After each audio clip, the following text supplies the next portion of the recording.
My name is Quentin, and I'm here speaking on human impact, potential impact of Proposition 9. First and foremost, I would like to say welcome to all the outside guests who have taken the time to attend this symposium.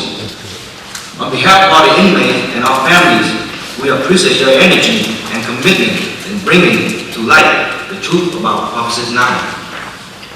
On behalf of thousands of men and women who are serving indeterminate sentence in the California Department of Corrections and Rehabilitation, as well as myself, I would like to talk to you about the impact that Proposition 9 has had in November by the voters of California.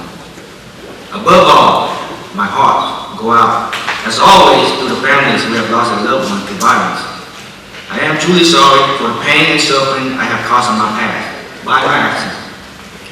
There is not a day that passes that I don't wish I could change what I did. Recently, I had the chance to do a hearing that was held in Sacramento in regard to Proposition 9. The recurring theme that I heard the families of the victims of violent crime want with justice. I must say that I found myself agreeing with it and understanding their frustrations. As I listened and took notes, it became evident that these family members were frustrated because they were too often excluded from the process. Victims are often unaware of their rights, and nobody will tell them what these rights are. These rights have already been written into either law or in the California Constitution for years. The victim's family members should be notified of any court proceeding or parole board hearings that are to take place. The victim's family members should receive 100% of the money paid by the offender through the Victim Restitution Fund, not 30%, and the state keep the other 70%, as one victim of crime testified to in the hearing. The victim's family members should have their days in court to voice their side of what's happened and what the loss of a family member means to them. These are all rights that already exist, rights that are not currently being recognized by people within the judicial system. Now, with that having been said, these same family members say, quote, "It's not about revenge," unquote. In fact, one person who testified said, quote, "We're not advocating to take anything from prisoners. Because of my criminal behavior and the senseless taking of a human life, I was ultimately sentenced to serve 30 years to life in prison. I was not sentenced to the death penalty, nor would I send to life without possible parole. Having committed my crime when I was 17 years old, and now having been locked up since 1991, I have grown up and matured a lot. I have striven over years to rehabilitate myself. I have participated in and graduated on numerous self-help programs such as Squires, No More Tears, Anger Management, Kairos, NLP, NA, AA, and I'm close to receiving my AA degree from Penn University. I have received graduating certificates from 3 separate vocational skills that I have learned. As there are laws on the books that give victims of crime certain rights, there are also laws written that give the offender certain rights. In one of these laws is what's called a matrix.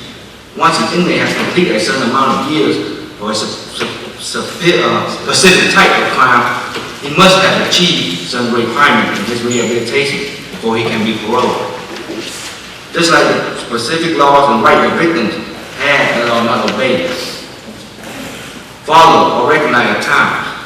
So too is the matrix law where an inmate has achieved rehabilitation and no longer poses any threat to society if he were released. In most cases where an inmate appears before the board of prison terms, having achieved all that was required of him or her, they are still denied for political reasons the chance to parole. Make no mistake that the family is also a victim of all this. Our children growing up with only one parent around often have to live off government subsidized. Our parents go decades without having us home to take care of them in their declining years.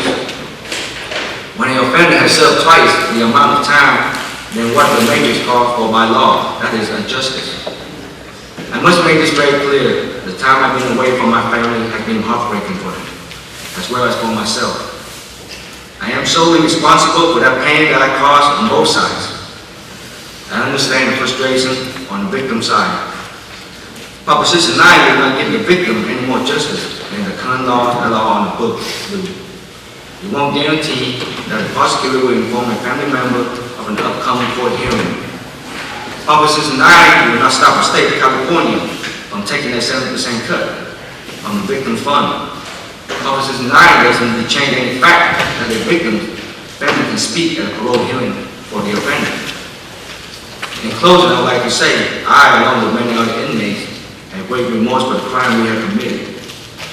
If Proposition 9 is passed, the hopes that get an inmate and his family from one parole board hearing to the next will have been lost.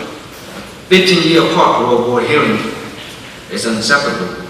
Unacceptable because of our brothers, sisters, children, parents, and spouses who are also innocent victims, and all this will also lose hope.